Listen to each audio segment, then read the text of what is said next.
Hi! Welcome to my vlog! Ang video ko for today ay comparison ng Non-Infinipro HA versus Similac Tummy Care na parehas na pang 1 to 3 years old. At itong dalawang gatas ng ito ay parehas may specialization. Unlike sa Non-Optipro, ang Non-Infinipro ay hypoallergenic. Kadalasan nga itong nire-recommenda ng mga pediatricians sa mga batang may allergies.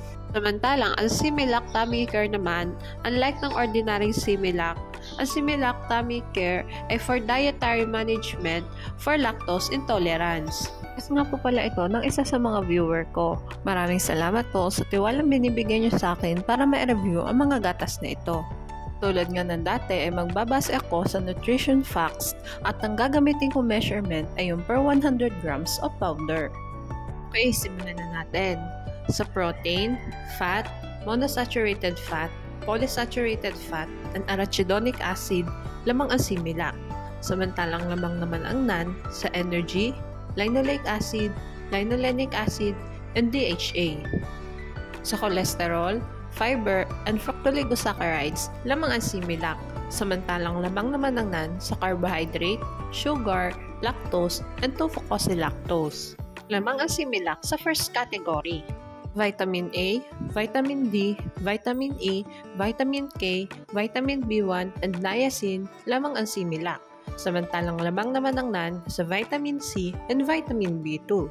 Sa Vitamin B6, folic acid, Vitamin B12, and biotin, lamang ang Similac. Samantalang lamang naman ang NAN sa pantothenic acid. Lamang ang Similac sa vitamins.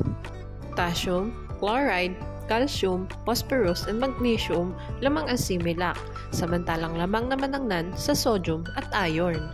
Sa copper, manganese, selenium at iodine, lamang ang Similac. Samantalang lamang naman ang NAN sa zinc. Lamang ang Similac sa minerals. Sa other nutrients naman tayo. Ang Similac ay may choline, nucleotides, taurine, lutein, at beta-carotene na wala ang NAN. Samantalang ang NAN naman ay may probiotics na wala ang Similac. Lamang ang Similac sa other nutrients. Nagtungo naman tayo sa price na parehas kong kinuha sa Lazada. Paalala guys, pwede mag-iba ang presyo ng dalawang gatas na ito depende kung saan store nyo titingnan.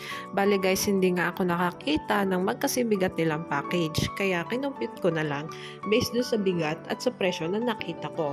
Ang NAN ay pumapatak ng 1,836 samantalang ang Similac naman ay pumapatak ng 1,966 per 1 kilo. Kaya naman, mas mahal ang Similac Tummy Care compare sa Non-Infinipro. Discuss na rin natin ang ingredients ng dalawang gatas na ito.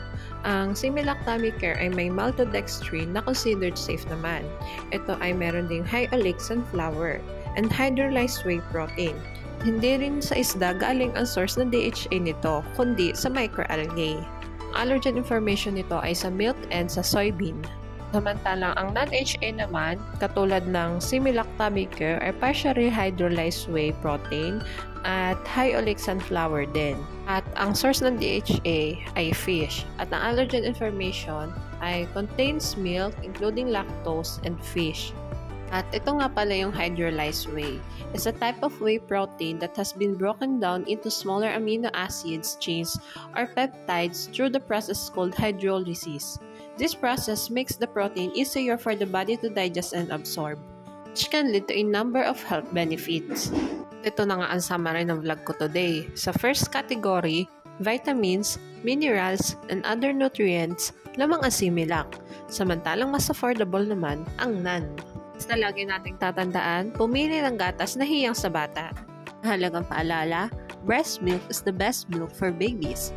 Okay, hanggang dito na lang po ang vlog ko. Sana ay nagustuhan nyo. Thanks for watching.